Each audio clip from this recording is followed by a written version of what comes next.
मैं ओंकार, परहित, परोपकार और लोक कल्याण, ये गुण जिन प्राणियों के चरित्र का श्रृंगार है, मैं भी ऐसे ही प्राणियों के जीवन का श्रृंगार हूं। मैं ओंकार हूं। विष्णु लोक में श्री हरि विष्णु इंद्र को वृत्रासुर से क्षमा मांगकर विवाद समाप्त करने को कहते हैं। साथ ही संकेत भी देते हैं कि वृत्रासुर के पश्चात स्वर्ग के सिंहासन पर पृथ्वी का कोई महापुरुष ही बैठेगा। यही महाराज नहुष शिव मंदिर में शिव आराधना करने के पश्चात बाहर आते हैं तो नारद उन्हें सूचित करते हैं कि वे स्वर्गाधिपति बन गए हैं, किंतु नहुष इससे प्रसन्न नहीं है। स्वर्ग पर आक्रमण के पश्चात इंद्र शत्रु वृत्रासुर के साथ मित्रता करता है तथा दोनों सिंहासन पर बैठते हैं। महर्षि दधीचि और उनकी पत्नी सुवर्चा घोर शिव आराधना करते हैं। नारद जब नमः शिवाय, नमः शिवाय। नारायण नारायण, जय जय ब्रह्मदेव, नारायण नारायण, जय जय ब्रह्मदेव। मित्र नारद, कहो पर्वत, क्या तुम भी वही देख रहे हो जो मैं देख रहा हूँ? मैं भी तुमसे यही कहने वाला था। मैं तो ये कब से देख रहा हूँ। किंतु दधीचि के आश्रम में इस समय इंद्रदेव, गुरु बृहस्पति और देवगण कर क्या रहे हैं? मित्र पर्वत, जितना तुम देख रहे हो उतना ही मुझे दिखाई दे रहा है, और जितना तुम जानते हो उतना ही मैं भी जानता हूँ। तो फिर दधीचि के आश्रम में ये सब क्या कर रहे हैं, ये कैसे ज्ञात हो? वहां चल कर। तो चले। हाँ, नमः शिवाय, ओम नमः शिवाय, शिवाय, ओम नमः शिवाय। महर्षि दधीचि की जय हो। धन्य भाग्य, आप पधारे। आप सभी का स्वागत है। आपने पधार कर आज मेरी कुटिया को पवित्र कर दिया है। यहाँ क्यों खड़े हो गए सखा नारद?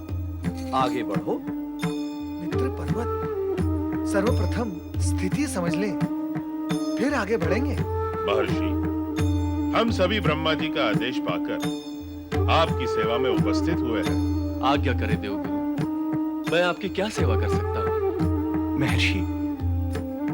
महर्षि प्रसंग कुछ ऐसा है कि हम कहें देवराज, निसंकोच होकर कहें।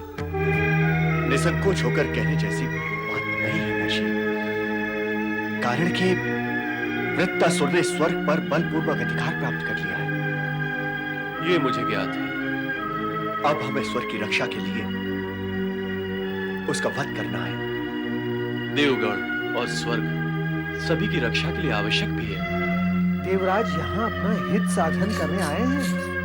आवश्यक तो अवश्य है महर्षि, किंतु इतने भयंकर, विशाल काय और भयावह राक्षस को मारने के लिए हमें अति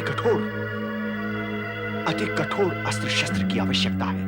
स्वाभाविक है महर्षि,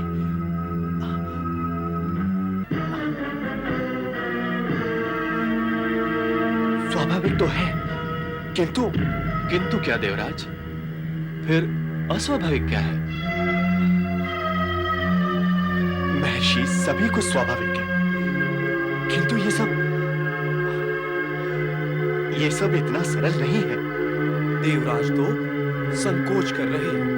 मैं देख रहा हूं देवराज, आप आवश्यकता से अधिक संकोच कर रहे हैं।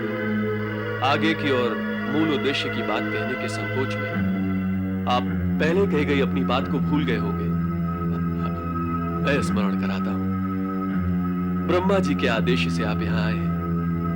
वृत्रासुर ने बलपूर्वक स्वर्ग पर अधिकार कर लिया है। उसके वध के लिए आपको कठोर अस्त्र शस्त्र की आवश्यकता है। कारण कि आपका वज्र त्रिशरावत में खंडित हो चुका है। अब आप आगे बताएं, मैं किस प्रकार आपकी सहायता कर सकता हूं?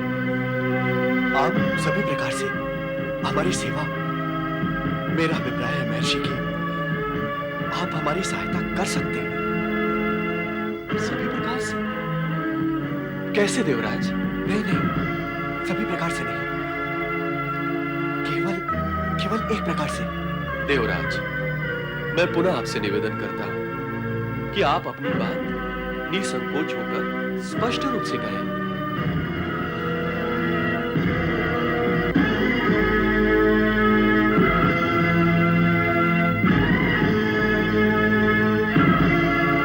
महर्षि, देवगुरु, आप ही कहें। लो, अब तो देवराज में अपनी बात कहने की भी शक्ति नहीं रही। वह तो उनके संकोच व झिझक से ही लग रहा है। देवराज, विषय स्वर्ग की रक्षा का है और आप स्वर्ग के अधिपति हैं। उद्देश्यपूर्ण और विशेष बात कहने का अधिकार आप ही का है, आप ही का है। मैं ये तो समझ रहा हूं कि विषय अत्यंत गंभीर है और मेरे अनुमान से महत्वपूर्ण भी, किंतु मैं ये नहीं समझ सका इसे कहने में दुविधा क्या है? दुविधा? दुविधा बता सकते तो वो बात भी बता देते महर्षि। तो क्या अब आप वो बात बताए बिना ही लौट जाएंगे? नहीं नहीं महर्षि,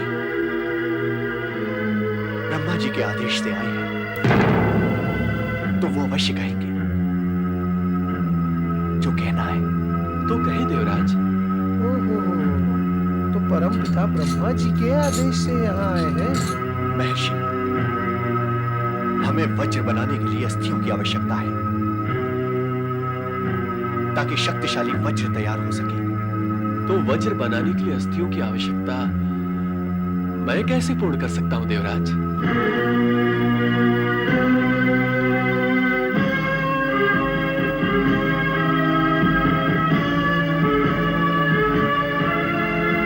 आप ही और केवल आप ही पूर्ण कर सकते हैं महर्षि। कहीं आपको मेरी ही अस्थियों की आवश्यकता तो नहीं है?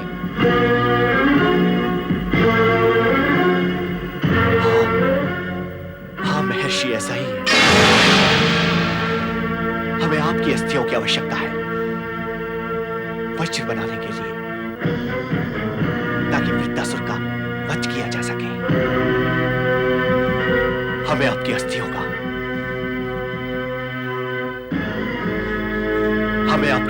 दान चाहिए महर्षि। अस्थियों का दान? मेरे पति की अस्थियों का दान? अर्थात आप मेरे पति की मृत्यु चाहते हैं? मेरा सुहाग छीन लेना चाहते हैं? स्वर्ग की रक्षा के लिए मेरे पति की बलि चाहते हैं आप?